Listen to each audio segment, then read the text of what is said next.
Iba network adoro machata.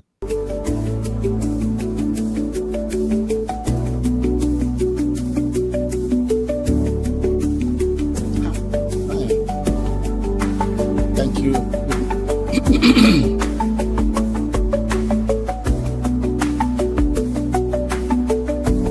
Good morning, good afternoon.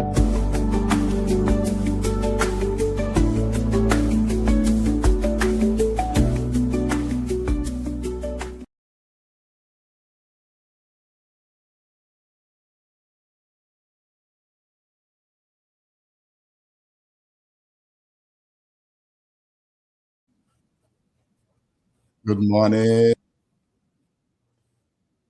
good afternoon, good evening, and good night, wherever you're joining us today in today's live lecture coming to you from Nkolo Mahadum Wisdom University. Today's date is Oye Market Day in the Igbo lunar calendar in the month of Onwa Uzo Alose. And today's date in the Roman Catholic calendar is January 5, 2026. And remember, at Nkolo Mahadum, we always advise you to use your naturally given common sense, which we call Akonuche in Igbo language. And because we are Igbo-centric, Biafran-centric, and African-centric, we always advise you to see things from how it concerns you, not how it concerns other cultures. And in addition, we present and package things from Igbo man, from the Biafran and African perspectives. That's why we always encourage you to join us, subscribe to our YouTube channel, follow us on Facebook, Twitter, and TikTok. Now we're on live on YouTube, we are live on Facebook, and we're live on TikTok. So join this lecture. And also like, comment, and share. The title of today's lecture is USA Donald Trump Kidnapping of Nicolas Maduro on Friday night, 1/2/26. What you have to know. The USA President Donald Trump kidnapping of Nicolas Maduro, an elected president of Venezuela. What you have to know. And because of the limitations we have, because we want to just give you what you have to know, there's a lot going on. And we have to start by giving you a brief history of Venezuela. Venezuela was colonized by Spain starting from 1502. And while they were trying to colonize them, the indigenous people were resisting them.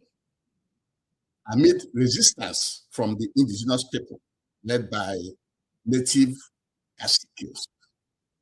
The people that own the land of Venezuela are the caciques. So while Spain was trying to conquer them, was trying to colonize them, the indigenous people were also resisting.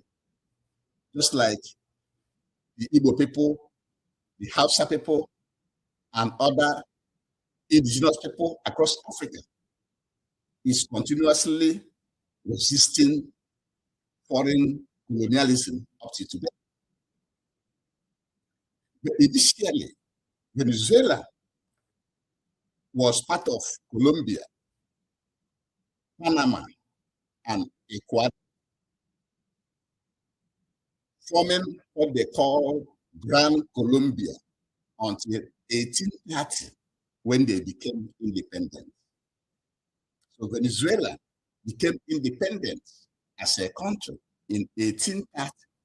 And what you have to ask yourself is, a country that became independent in 1830 and in 2025, this elected president is being kidnapped in the manner that he was kidnapped. Just think about that. Because here we encourage you to use your naturally given common sense to evaluate things. That a country that became independent in 1830, this president is being kidnapped today in the manner he was kidnapped. I remember during colonialism, when the Europeans started to leave their land, when the Western Europeans, the main colonizers, and the main colonizers are Spain, Portugal, Britain, Germany, France, Belgium, Italy. These are the main colonizers that left Western Europe to other people's land. And so, during that period of colonialism, when America, when it had been formed, when the Europeans left Europe to America and conquered America and took over the land of the indigenous people of America, called the American Indians, and also had several wars with Mexico, and also took their land. Also, when America stabilized, they have what they call the Monroe Doctrine. The Monroe Doctrine was articulated in Monroe. Monroe was one of the presidents of America in 1823 address to Congress. And that Monroe Doctrine, the doctrine of Monroe, it was intended to ward off European colonizers and other interference in independent nations of Western Hemisphere. That is what it is intended for. To ward off, to drive away Europeans interfering in what they call Western Hemisphere. If you look at the map of that Western Hemisphere, you see the countries that are in that Western Hemisphere. Countries such as Venezuela, Peru, Brazil, Bolivia, Argentina, to mention a few. If you look at the map, you will see it's a very big land. That's South America. It's called this, what they call Western Hemisphere is what they call today South America. South America.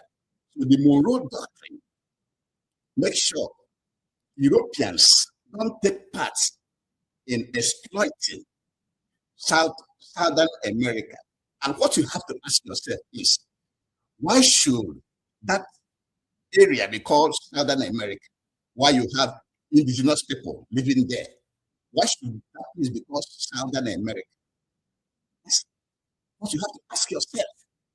It's because of imposition that America has imposed herself on that region, on that geographical area. If you look at it, it's a very vast land, very big land, just close to the size of African continent. That is what you see as South America. And the Monroe Doctrine is meant to drive away Europeans and any other country coming close there to compete with America in the exploitation of that vast land. That is what the Monroe Doctrine is. And so that Monroe Doctrine now gives America complete access to those lands, to be exploiting those lands, to be controlling the government, to be imposing governments there, to be changing the governments there in that continent.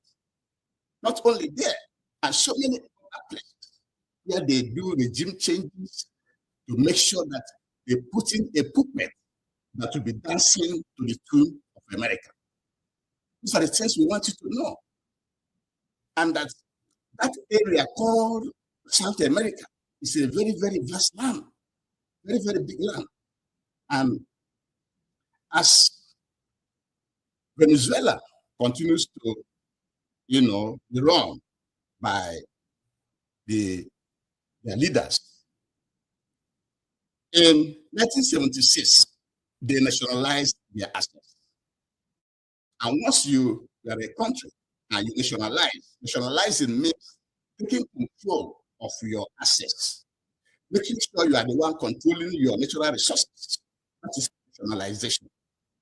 And you know that colonizers does not like nationalization.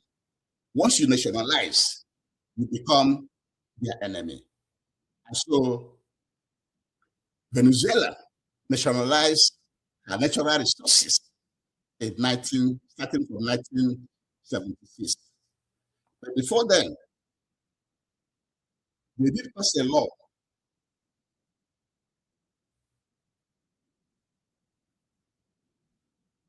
Before then, they passed a law that actually helped them to, to nationalize their natural resources.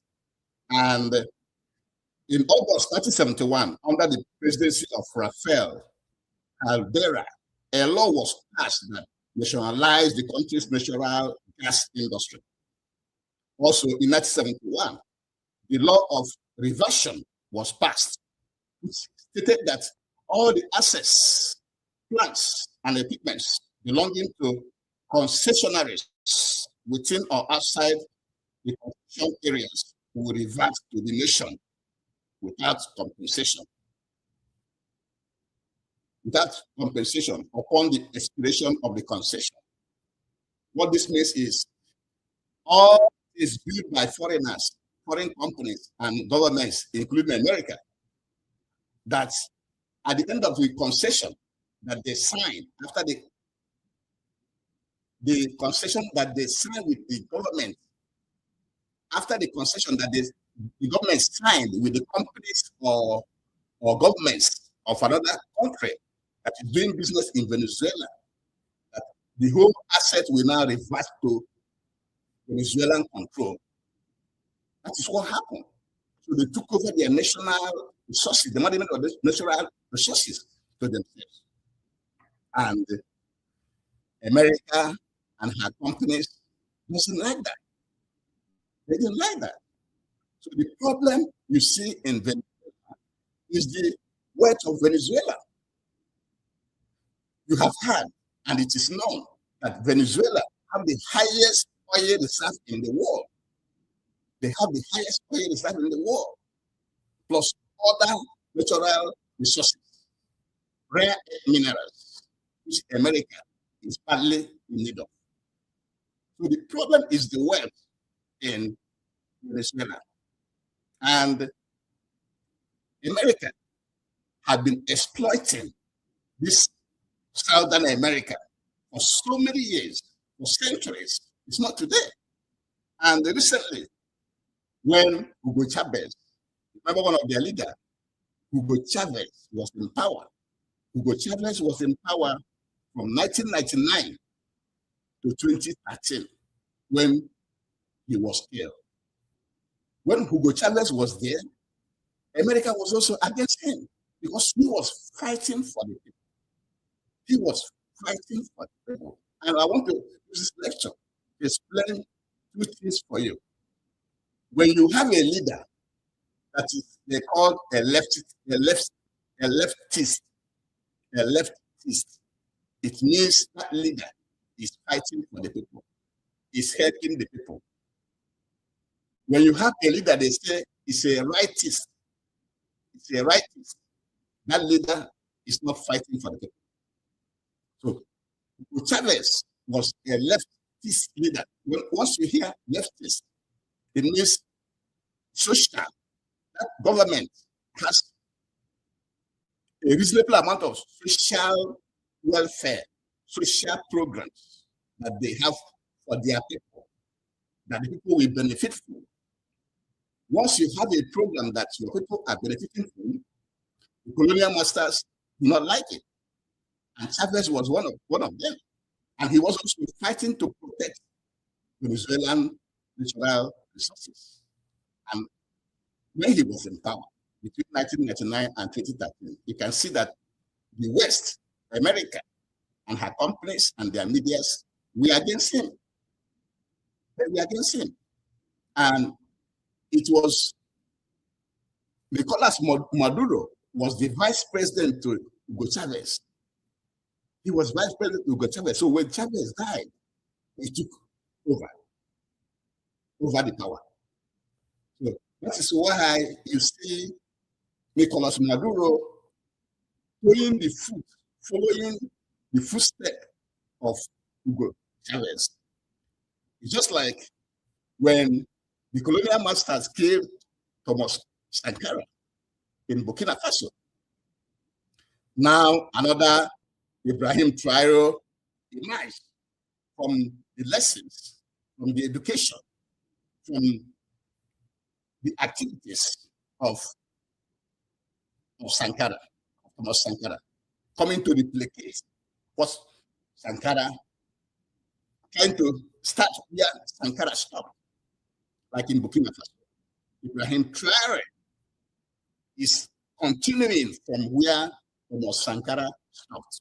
The same way in Venezuela, Nicolas Maduro was continuing from where Hugo Chavez stopped, trying to control the natural resources, trying to have programs for the people. And the colonial masters, America is one of them, didn't like that. And that is why you see what is going on today in Venezuela. And we want to use this lecture to also explain to you that many countries in this world don't have sovereignty. When you hear about sovereignty, many countries don't have sovereignty. Even America don't have sovereignty. American sovereignty. Now, sovereignty can be defined as ability of a country to do what it wants to do without interference. Sovereignty is being defined today by Nicolas Maduro as ability of a country or individual to do what you want to do. If you are able to be doing what you want to do as a country, then you have sovereignty. If you cannot do whatever you want as a country, then you don't have sovereignty. Some sovereignty is limited. There's a lot of limited sovereignty. And the best way to explain it is that we have overt and covert sovereignty. Remember, covert is when it is hidden. Hidden sovereignty. Hidden sovereignty is that you think that you are sovereign, but in reality, you are not sovereign because if you are borrowing money, you are being controlled by those giving you loans. If you are depending on another country to buy arms, you don't have sovereignty. If you allow terrorists, like in the case of Nigeria, to come to your country, you don't have sovereignty. If you allow the richest 1% in your country to be the one controlling the government is doing, you don't have sovereignty. Those ones are called covert sovereignty because you think you have sovereignty, but you don't actually have it. You are being controlled by those giving you money, giving you arms, and by some decisions you are making. Like in the case of Nigeria, bringing in terrorists, you have covert sovereignty. When you lose control, like what we saw that happened in Venezuela, America coming and kidnapping an elected president of that country, what you have is overt loss of sovereignty. It is not clear to the world. They did it openly. The world saw what happened. Sometimes when you see demonstrations going on in some countries, just like the demonstrations going on in Iran, it's an overt sovereignty. Because now you are seeing those demonstrations, but you don't know that there's a hand. There's a hand that is causing, making those people to demonstrate against the government of Iran. It is public, but also hidden. That, yes, you see people demonstrating, but you don't know why they are demonstrating. The reason why they are demonstrating in Iran today is because there's a hand. Somebody is pushing that demonstration. And you are seeing people demonstrating. You are seeing people demonstrating. So when you see people demonstrating in that sense, it is an open loss of sovereignty. You have lost your sovereignty. So once you lose your sovereignty, openly, everybody knows that you have lost it. But there are some sovereignty that you have lost. Many people will not know that you have lost your sovereignty. It will be covert. It will be hidden. Only very few countries have maintained their sovereignty. And such country can be China. For now, only China and Russia. China and Russia are the only two countries that have maintained their sovereignty. Other countries in the world doesn't have sovereignty. That's what we want you to know. Because even though what is being done is hidden, if you are buying arms secretly from another country, if you have covert loss of sovereignty. If you are taking loans secretly, it's a covert loss of sovereignty. If you bring in terrorists into your country, you have lost your sovereignty. Okay? If you allow foreigners to come and be the one exploiting your raw materials, exploiting your natural resources, you have lost your sovereignty. So loss of sovereignty is everywhere. But what we have that transpired in Venezuela is overt, is open. It was publicly known. It was known that they lost their sovereignty because America has been interfering in their government, in their activities for so many centuries. Also, it shows that the United Nations don't have no power. The United Nations don't have no power. Because if the UN have power, Trump US have to go to UN first. He has to go to UN first. If UN have power, before Trump can go and invade another country and kidnap their leader, he must go through the UN. That tells us that the UN is just a paper tiger. Doesn't have any influence in what is actually going on in the world, except talking.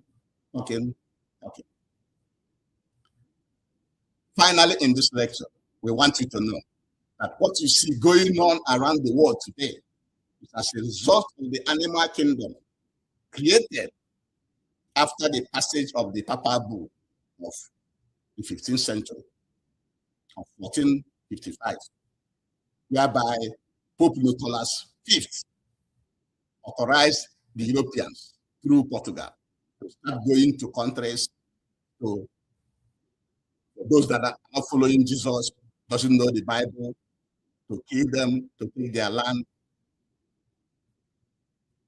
That is what led to all this slavery, killing, founding of America, taking of lands, founding of Canada, Australia, the intervention in Africa, the 1884 division of African land to Europeans, the 1823 Monroe Doctrine, because Southern America was colonized by the Europeans. And now America took over. It is all those things that led to the world that we live today. That's what we want you to know. Because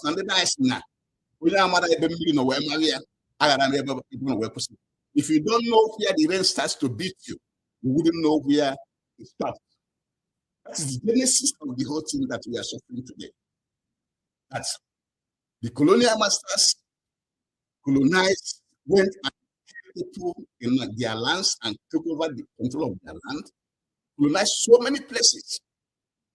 And America passed a law that in 1823 called the Monroe Doctrine that gave them power over all these territories and that made them to call that area South America. That's what we wanted to know. And they have been in control of everything going on in that continent. That continent have not been free. They're not free. And so what we are saying here is that Trump went and kidnapped Nicolas Maduro. It's because of colonialism. It's because of neocolonialism, continuous exploitation of. And remember, now the companies, the companies from the colonial countries, remember the colonial countries now include America, Italy, Belgium, Britain, France, Germany, Belgium, to mention a few. Their companies are not being used. If you don't allow their companies to come in and exploit you, the country will come out. That is what transpired in Venezuela. Because Trump was saying that they denied their country, their companies of opportunities. And the American was being denied on their share of the natural resources of Venezuela. And so we gave you the history of Venezuela, that it was colonized by Spain in 1502. And the indigenous people were resisting. The indigenous people were saying no. The indigenous people were led by the caciques, according to Wikipedia. And Venezuela was among other countries, Colombia, Panama, Ecuador, that formed part of Grand Colombia until 1830 when they got their independence. Venezuela got their independence in 1830. And since then, you know, this type of flag independence. The colonial masters are still there, controlling them. And then in 1976, they naturalized their asset. But before then, in 1823, during the height of colonialism, America had what they call the Monroe Doctrine that prevented other Europeans from coming to American side. The side being managed being exploited by America. That is the Monroe Doctrine. And that is what Trump has brought back.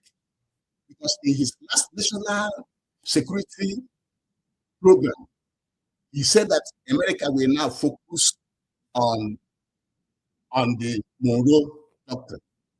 Trump went and brought back that Monroe Doctrine and said that they will now focus all their security in the southern hemisphere, which is all this area they've been controlling for many, many centuries.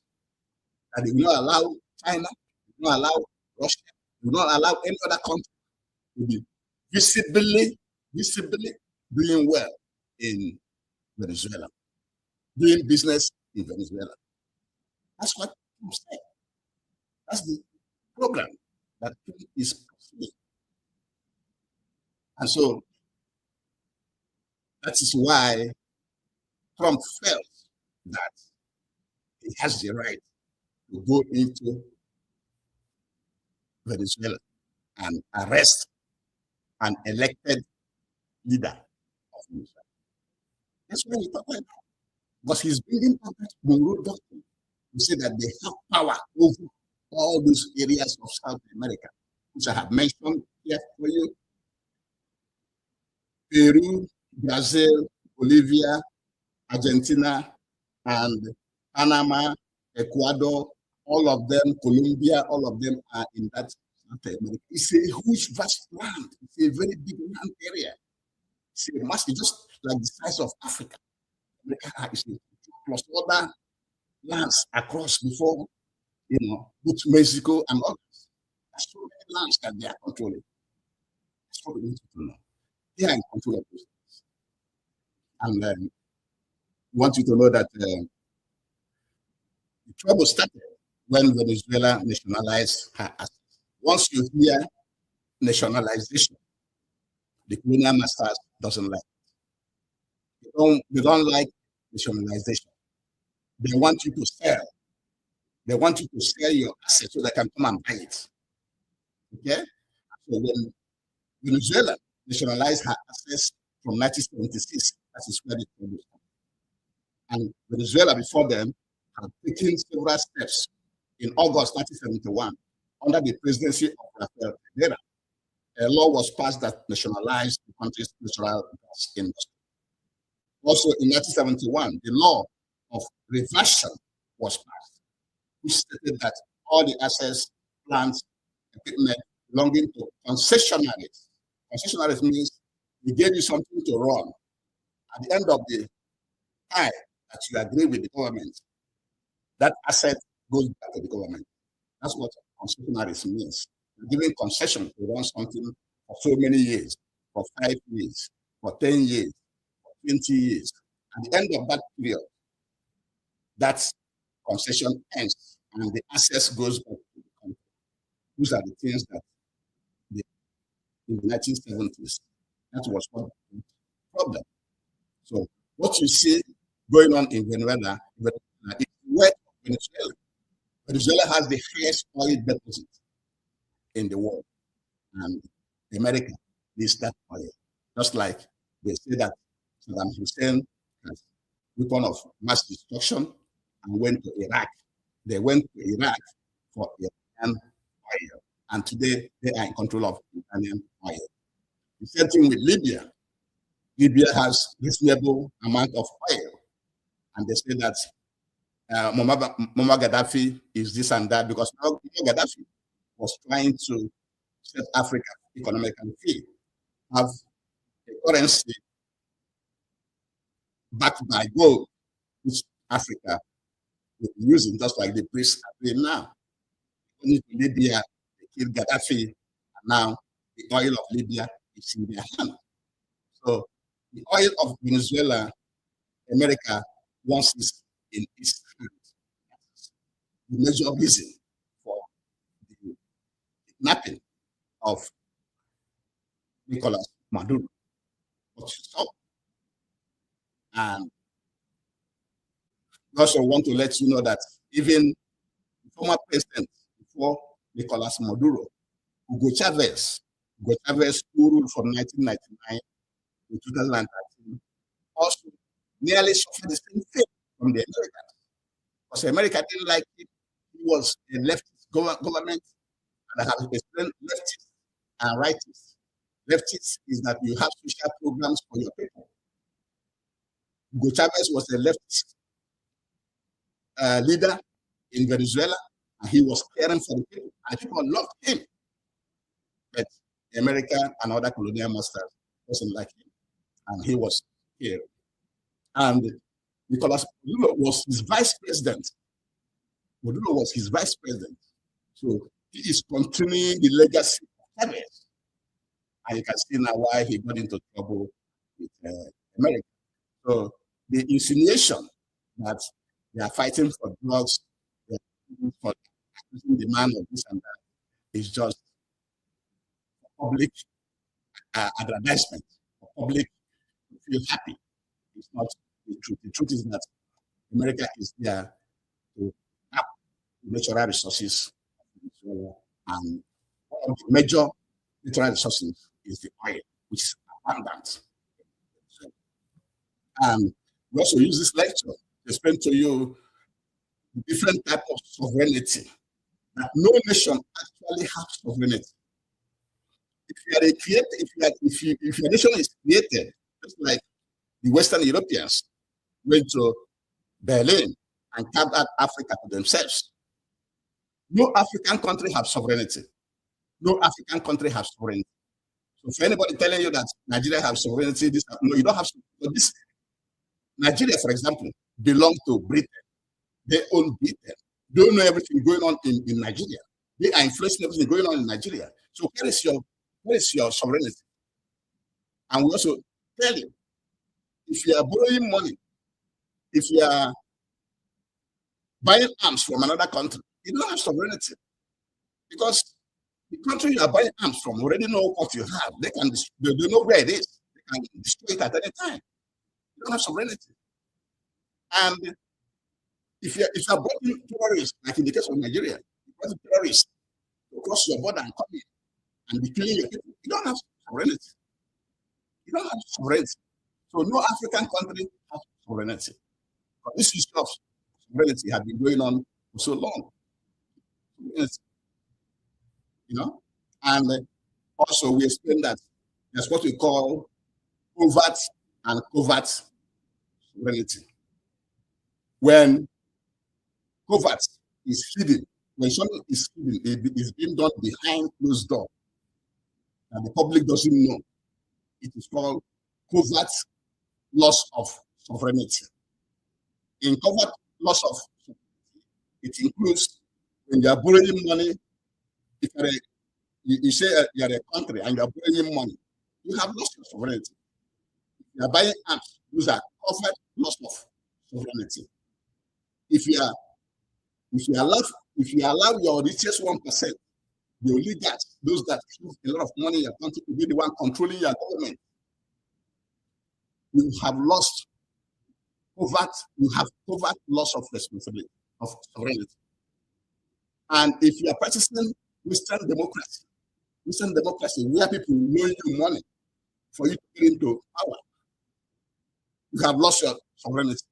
Because those people that loan you money, that gave you money, donated money for you to win an election, to get an office, you'll be the one controlling you. So those are covert loss of sovereignty. Now, covert means open. The public knows it. Now, overt loss of sovereignty is like when you see demonstration, like in Iran now, you see demonstration going on. People are seeing demonstrations going on. That is overt loss of sovereignty. Even though there's a hand behind it, but people are seeing that people are demonstrating in your country. Why should you be running a country and people are demonstrating? Why can't you be fair to your people? Why can't you provide the people what they need? And then when America interferes in Nigeria, comes and bombs the terrorists in Nigeria, that is overt loss of sovereignty. When America goes to Venezuela and kidnap a leader, that is overt loss of sovereignty. So there's no country except China and Russia, and also North Korea. I will add North Korea to that. North Korea has sovereignty. These are the things we want you to know. And we also want you to know that the United Nations is not important. Because if the UN is important, America cannot, by herself, single-handedly go into another country and perform this act. They can't do that. Even the building up where they are killing fishermen, bombing people, they can't do that. If the UN is truly a respectable, a functioning organization. These are the things we want you to know. And then finally, we want you to know that all these things going on is a result of the animal kingdom created after the Papa Bull of the 15th century, 1455, 1444, 45, 55, when Pope Nicolas V gave authority to Portugal and other European countries to go into other countries to kill those who doesn't follow the Bible and Jesus. And they went to other countries. That resulted to this colonization, slavery, neocolonialism, and what we have today. That is what led to the world order we have today. That's why you see America the way it is. be owned by the Europeans. You see Canada be owned by the Europeans. You see New Zealand be owned by the Europeans. You see Australia be owned by the Europeans. You see Africa being divided amongst European countries. Those are the things we want to know. And with this, we shall be bringing this lecture. Please like, comment, and share, and also join, touch the bell button to follow us so that anytime we do a new lecture, you will be the first to get it. Thank you very much for joining me, and have a good day. Thank you. Bye-bye.